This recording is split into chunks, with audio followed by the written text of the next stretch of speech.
Selamat pagi, selamat tahun baru.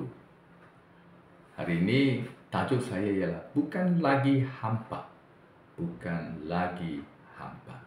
Bacaan dari Galatia 4 ayat 4 sampai 7. Galatia pasal 4 ayat 4 sampai 7. Dengar saya baca. Tetapi apabila sampai waktunya, Allah telah menghantar anaknya yang dilahirkan melalui seorang perempuan di bawah hukum Taurat untuk menebus mereka yang di bawah hukum itu, supaya kita mendapat hak sepenuh sebagai anak. Dan kerana kamu anak-anaknya, Allah telah menghantar roh anaknya ke dalam hatimu, roh yang berseru, Abah, Bapa. Dengan demikian, kamu bukanlah hampa tetapi anak. Dan sebagai anak, Allah telah menjadikan kamu warisnya. Inilah firman Tuhan. Syukur kepada Tuhan. Selamat tahun baru. Hari ini ialah hari yang akhir di dalam tahun lama. Esok kami sudah masuk tahun baru 2024. Tahun lama telah berakhir. Semua perkara lama harus dilepaskan. Apa sakit lama, tidak kesukaan, kebencian, kesilapan, kesalahan, semua lain-lain mesti mau dilepaskan. Sekarang kita ada tahun baru bermula. Segala-galanya akan bermula dengan segar. Harapan baru, aspirasi baru, urapan baru, tenaga baru, jangkaan baru, semua masih baru. Lama sudah lepas, sudah tidak ada lagi, tidak sembunyi. Sekarang kita mesti mau mulai dengan apa yang baru. Tetapi di dalam Galatia, Paulus kata kepada gereja, kepenuhan masa. Dia kata, tetapi apabila sampai waktunya, Allah telah menghantar anaknya yang dilahirkan melalui seorang perempuan di bawah hukum Taurat. Kepenuhan masa. Sepenuh dengan masa apa? Apa Paulus kata? Ini dia kata tentang perjanjian lama kah? Ada orang kata, oh memang ada perjanjian lama sudah tamat, sekarang kita mesti memulaikan perjanjian baru. Atau orang kata itu masa Yahudi sudah tamat, sekarang masa orang asing sudah mulai. Betulkah? Atau ada orang kata kejatuhan umat manusia sejak Taman Eden. Pada Taman Eden manusia sudah jatuh, sudah ada jatuh dalam dosa, sampai sekarang ini mau selesaikan dosa kan? Atau masa penyembuhan untuk manusia yang berdosa. Banyak perkara. Jadi dia kata waktu yang sampai kepenuhan masa. Kepenuhan masa kita lihat lagi. Tetapi di ayat 4 dia kata, tetapi apabila sampai waktunya, Allah telah menghantar anaknya. Kalau hantar anaknya yang dilahirkan melalui seorang perempuan di bawah hukum Taurat untuk menebus mereka yang di bawah hukum itu, supaya kita mendapat hak sepenuh sebagai anak. Ini menebus mereka. Dikata ini mesti cerita tentang ini Kristian, cerita tentang pada masa di Taman Eden manusia sudah jatuh. Ada orang kata di Taman Eden yang mengapa Tuhan mau ciptakan pokok itu adalah pengetahuan perbezaan baik dan buruk. Kalau tidak ciptakan pokok itu, memang orang tak jatuh. Tidak, memang apa pokok-pokok di dalam itu Taman Eden, ini adalah sikap Tuhan sendiri. Ini Tuhan ialah dia ada pokok kehidupan, ialah Tuhan ada kehidupan, pokok hidup, pokok aman damai, pokok kasih, semua pun ada di sana.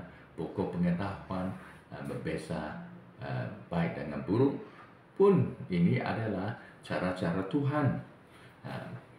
Memang Tuhan sendiri, dia kata manusia sudah tidak dengar ikutkan peraturan dia. Sekarang manusia sudah jatuh, dia akan hantar anak dia menebus. Masa sudah sampai yang dia menghantar anaknya. Dia kata anak Tuhan dihantar untuk menebus umat manusia, untuk menyelamatkan dan membersihkan kutukan dosa. Manusia boleh menjadi anak angkat Allah. Ini adalah tujuan Tuhan. Masa sudah sampai, ini masa sudah penuh. Dia kata orang manusia sudah jatuh di dalam dosa sudah cukup lama. Sekarang keselamatan akan sampai. Bagaimana ia berfungsi? Untuk ditebus, dia kata, yang pertama di dalam Alkitab dia kata membayar tebusan. Seperti seorang sudah diculik, dia ini adalah tebusan, ini bayaran tebusan, kata ia ada 1 juta ringgit. Bapa anak itu memang kata saya mau bayar ini bayaran tebusan. Sekarang manusia sudah jatuh, bayaran tebusan ialah nyawa manusia. Nyawa manusia sesiapa yang akan ada nyawa yang membayar nyawa dia untuk manusia. Pada masa itu Adam dengan Hawa tak ada orang manusia lagi. Sekarang Tuhan mesti hantar anak dia jadi manusia, dilahir di perempuan jadi manusia, baru dia boleh membayar tebusan untuk kamu. Kedua, dia kata orang yang tanpa berdosa menggantikan orang berdosa. Orang yang tanpa berdosa. Padahal kalau engkau di penjara, semua orang di penjara, siapa akan bayar? Memang ada orang bukan di penjara. Orang berdosa tidak boleh mengganti orang berdosa. Tanpa berdosa baru boleh ganti. Yesus tanpa berdosa, dia boleh ganti manusia. Sebab itu Tuhan mesti menghantar dia kepada dunia. Ketiga, berpuas hati dengan undang-undang kutukan. Ini undang-undang ini kata tidak boleh makan buah ini, pokok ini. Tetapi manusia tidak ikutkan arahan. Kalau tidak ikutkan arahan, mereka memang jatuh salah. Seperti ini ialah ini traffic light, kata pada masa lampu merah engkau tidak boleh lalu. Engkau lalu, ini akan salah lah. Sebab engkau tidak ikut undang. Sekarang undang ini dia sudah salah.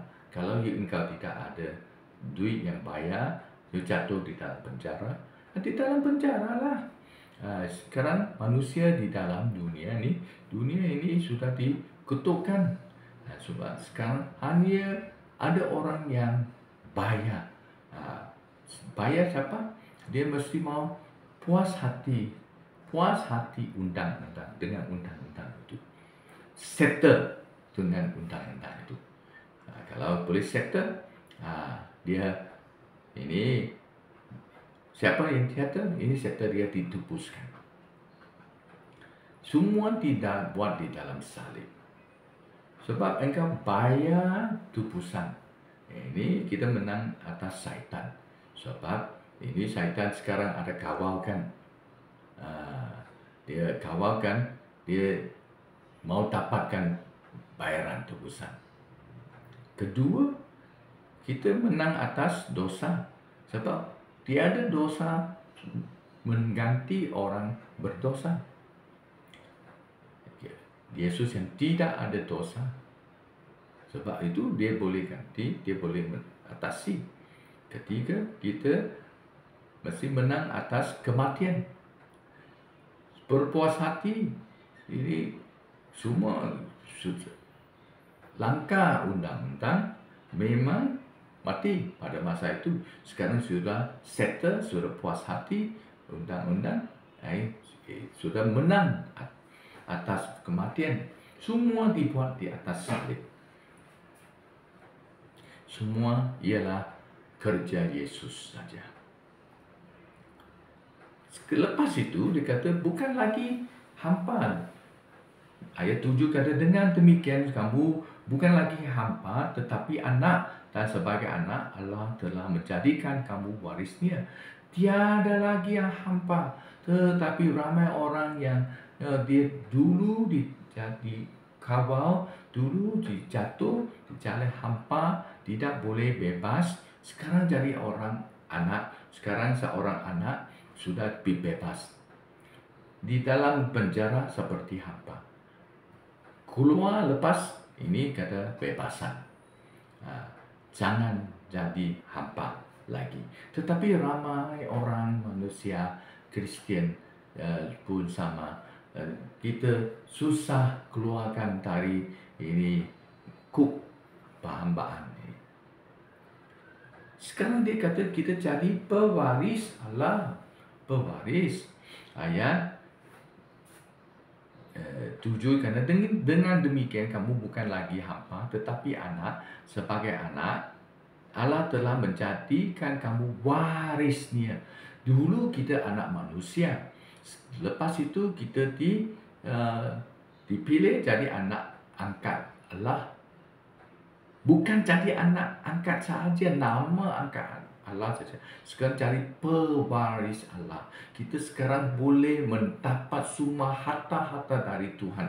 Harta urapan, harta berkat, harta keamanan, harta kekasihan, harta keharapan. Semua kita boleh dapat. Tetapi yang sangat sedih, Kristen, ramai Kristen, dia sudah jadi Kristen, sudah percaya Yesus, sudah baptis, sudah di gereja, tetapi dia kata kita jadi anak manusia, sekarang sudah jadi anak angkat Tuhan, tetapi belum jadi pewaris Allah. Mengapa? Ini adalah sebab seperti engkau tidak faham firman Tuhan atau tidak ikut firman Tuhan. Sekarang bukan sahaja pewaris Allah, kita jadi waris bersama dengan Kristus Yesus. Roma 8 ayat 17 kata, jika kita anak, maka kita waris-waris Allah, waris bersama dengan Kristus. Kita bukan sahaja pewaris Allah, sekarang jadi rakan pewaris dengan Kristus. Kristus Yesus ialah anak Tuhan, dia memang jadi waris Tuhan. Sebab dia anak, apa harta Tuhan dia memang ada. Sekarang Yesus Kristus bawa kita naik sampai jadi rakan pewaris bersama dengan dia. Waris bersama dengan Yesus Kristus. Kita bersama. Apa Yesus Kristus boleh dapat, kita pun boleh dapat juga. Sebab kita pewaris yang sama dengan Kristus Yesus. Kalau begitu, kita mesti menjadilah anak Tuhan dengan hapuskan kuk perhambaan. Saya tadi kata, Musa membawa orang Israel keluar Mesir. Yang lebih senang daripada orang Israel keluar dari Mesir. Mesir keluarkan dari orang Israel. Orang Israel keluar dari Mesir lebih senang daripada Mesir keluar dari orang Israel. Mesir di dalam ingatan mereka hari-hari adalah Mesir. Kita mau makan itu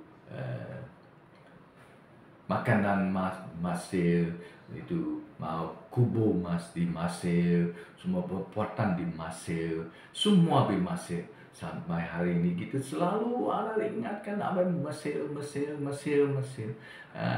Ini dia ini bawang putih, bawang merah, bawang apapun mereka memang Mesir ada biskut kan, tepung kan, nasi kan, semua Mesir.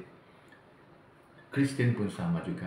Kita sudah dibebas, tetapi hari-hari pun ingati ini kehampaan masih di dalam. Sekarang sudah lepas daripada kehampaan, tetapi ini kehampaan, konsep kehampaan masih di dalam otak kita, ingatan kita. Ini adalah kesusahan. Tahun baru sekarang. Tahun baru kita mesti keluarkan semua, hapuskan semua lama. Sekarang kita memajukan dengan semua yang segar, semua yang bagus, yang baru. Kita mesti mau tolong begitu.